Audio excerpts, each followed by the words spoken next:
The opportunity to come to Colorado has just been so amazing. Bucket list for me, and so this trip has been an amazing experience. I've hunted since I was young, since I was able to, usually just deer. I've always hunted with my dad, and so it's just such a fun opportunity to be able to do this with him and really bond over hunting, getting to harvest an animal together. Elk seems so far out of reach that when you get an opportunity like this, it's just so special. You just can't pass it up.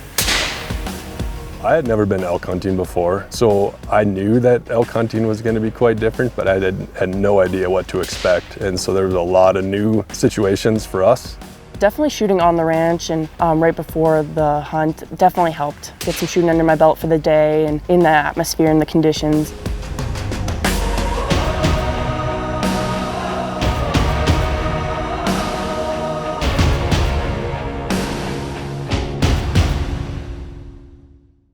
This is a good spot because what we call Bloodsworth Gulch is a long draw. It runs all the way up clear up on the National Forest on the hay flats.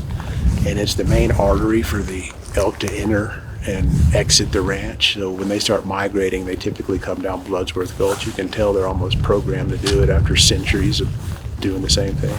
And what makes it so approachable for us is the ambush aspect, where you can come up this south-facing slope and be inside of 300 yards of them typically. I mean, definitely the adrenaline's pumping. Even if you're, even if the elk's not in your sight, you're thinking about it, you're thinking through the situation. Am I gonna take one the first day? Am I gonna, if I see something today, am I gonna pass on it? Am I gonna take it? We've been glassing, trying to get on some elk. We found a big herd now. They're maybe 1,000 yards away. We're looking for a good bull. Nothing yet, but I'm thinking there's gotta be at least one in there. Hugh and Webb set up the plan of attack, and we went down through a few, getting lower and lower and several hundred yards closer. And then it's, finding a spot where we could see across the canyon through the trees. We get set up with the scope, and so we finally got on one I liked, and we watched it for quite a long time. It was laying there, it was bedded down. We weren't willing to take the risk of getting it to stand up, and so we waited on it for about an hour, hour and a half. My thought really was, am I gonna see anything bigger than this? Because I'd hate to pass on a bull and not see anything the rest of the week. Is this the one we wanna take? Is there gonna be something bigger? This was a great bull, this is one we wanted. We had it in position. Crosshairs were on it, and so it was just a waiting game at that point. Right behind the shoulder. Just easy, gentle squeeze.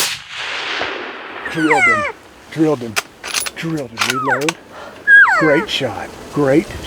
He's gonna go down. He's down. There we go. Down.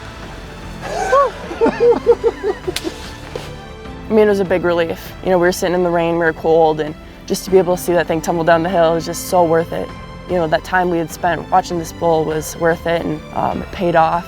Oh my gosh, it was like my whole body was tingly, giving her a high five and a hug, and just knowing that she felt that confidence and she was unstoppable.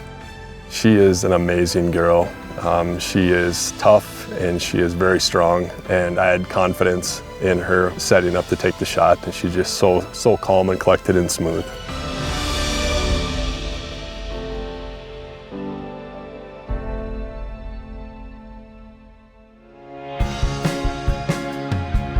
At summer camp, I was around her a little bit throughout the games and things, and then really on this trip is where our relationship flourished. It was so meaningful to me to be able to have people that I knew from camp, and even at camp, I just remember talking about the trip and getting excited about it with Cole and Lexi. It's been awesome just getting to know her, and she really is so full of joy and just loves to joke around. But she also, has shared her story and has shared her struggles and has just been really real about that too, and vulnerable.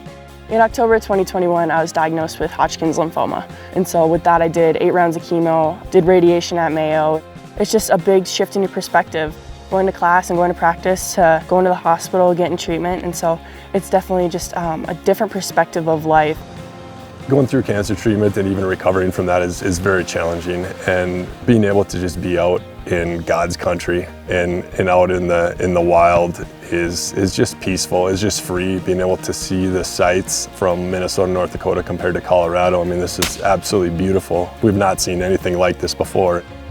After she shot her elk, we kind of took some pictures and looked around, and it just brought tears to my eyes looking at the mountains and just thinking about what this country is like. I think Greg and Briley really do have a special relationship, and honestly it's brought tears to my eyes throughout this trip because I've seen Greg like put his arm around Briley and just get so excited all throughout this trip. So it's cool that the outdoors has done that for them, and that this trip I truly think has brought them closer. I feel like my perspective on God's work in my life has changed a lot. Perspective on how he's working through my diagnosis, how he's using me, and we're just so helpful to my faith and growing and just becoming the person of God I can be.